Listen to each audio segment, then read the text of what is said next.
Just venomous snakes, yes. I mean, that's a reasonable thing, though goddamn, bro just got pulled out for his age, shit. He definitely does kind of look like expired meat. I didn't think about it till she said it, but now I can't unsee it, you know what I mean? Is she gonna punch the top of her head? Oh, she gonna rip her hair out. Yo, she completely just got flabbergasted, like, what the f. Well, that's one hell of a trump card. Divorce arc's about to hit different, huh? Most likely what happens is he's gonna get punched enough that it does break the manipulation. And whether or not she realizes it or not, I think he's gonna end up doing something to attack her, which will give Scarlet the opportunity to finish the fight. She really thought she had her there, though. Not knowing that this is what they do when they get rough anyway. You know, at some point, this woman's gonna learn.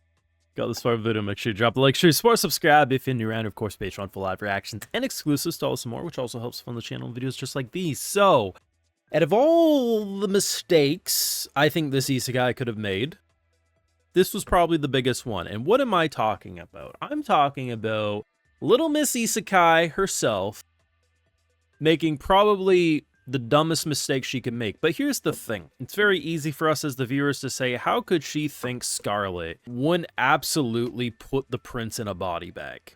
Because a reasonable person wouldn't expect her to do that.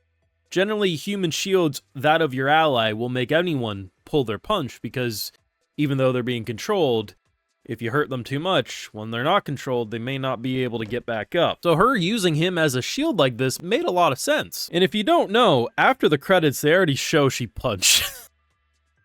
Now, I imagine this isn't going to be the last punch, but even before seeing her face here, you can tell it was basically surprise Pikachu. Like, what do you mean?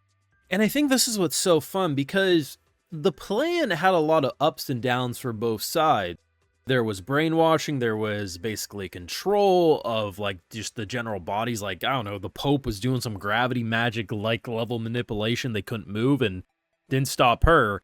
And I think what's really cool about the fight that Julius was going through is essentially the guy he was fighting was basically doing the long play here, where every random-ass attack, it wasn't, like, he wasn't just directly cutting a hole in the fabric of reality. He was doing it slowly and surely, so by the time it's too late and he's been, you know, huffing the fumes, he's manipulated. And in doing so, it provides an extra layer of support. Now, like I said, controlling him is not actually the play. You probably should have just tried to cut him down and, you know, in return use your own support, because, yeah, I imagine we're going to be able to punch this man enough that he's going to just snap to it. To be honest, he might have already snapped to it. Let's keep it real. But I will admit, I did like her genuine, like, oh, to be honest, I didn't see this coming.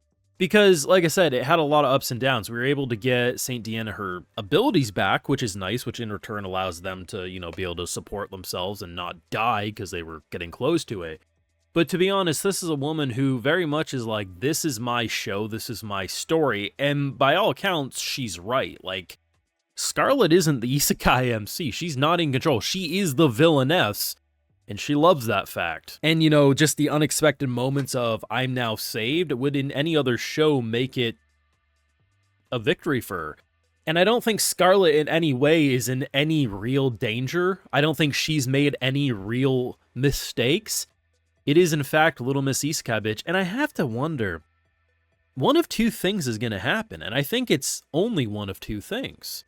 Either A, we are going to be committed to either killing her or imprisoning her for life, and just her story's done, which is a wild turn of events, but I think that's unlikely.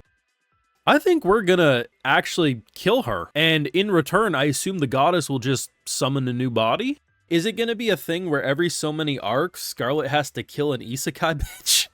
Because if so, it's kind of wild. Something I like too is that, like, all the questions of logic I have when watching the show for the most part get answered. So at one point early in the episode, they scan to see if there's any reinforcements or any extra people protecting their lady, and there was nothing there. So when I saw this guy here, I was like, okay, maybe a dude, you know, retreated without us seeing, and they immediately say, no, he's basically invisible. I was like, oh, okay. it's little details, you know, that makes the logic of the show a lot better than you would normally see in a series like this. The old Pope who gets called expired meat, which has to be one of the most diabolical insults I've seen this season. He was actually fairly competent, man. Like, he was like, I knew right away, you defeat him, and then she can rush to fight Isekai bitch, and then everyone else kind of does their thing, right?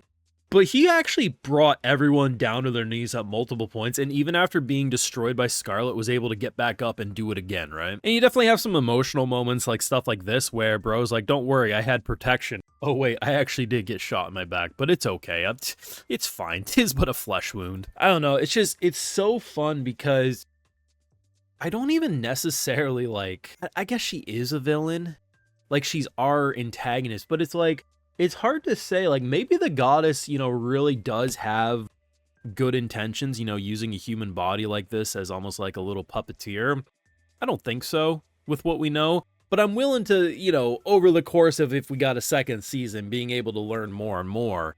But it is really funny because as arrogant as she sounds at every step of the way that we listen to her talk, it should be her story. And like I said, the only other show that I've personally seen that has tackled the kind of like, hey, you're in an isekai story, but all the characters we follow and are on the protagonist side aren't isekai. And in fact, the antagonist is the isekai character. It's like, okay, is the executioner's way of life. Hopefully, unlike that show, this one can continue past a single season. But, you know, hopefully with the popularity booming more and more with these types of stories, we get to see more of these kind of twists of expectations.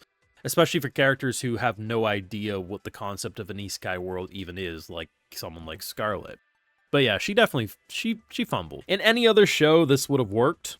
It would have worked rather well. Not that they wouldn't have fought. Most shows do go the route of having them fight. But what would have happened is, rather than just, you know, I'm pissed off, I'm betrayed, because, like, she was kind of taken as, like, oh, shit, like, what the hell? Like, you had no interaction with her. And she had a reason to think that maybe he had just been betraying her this whole time, because there was no opportunity prior to this from her point of view.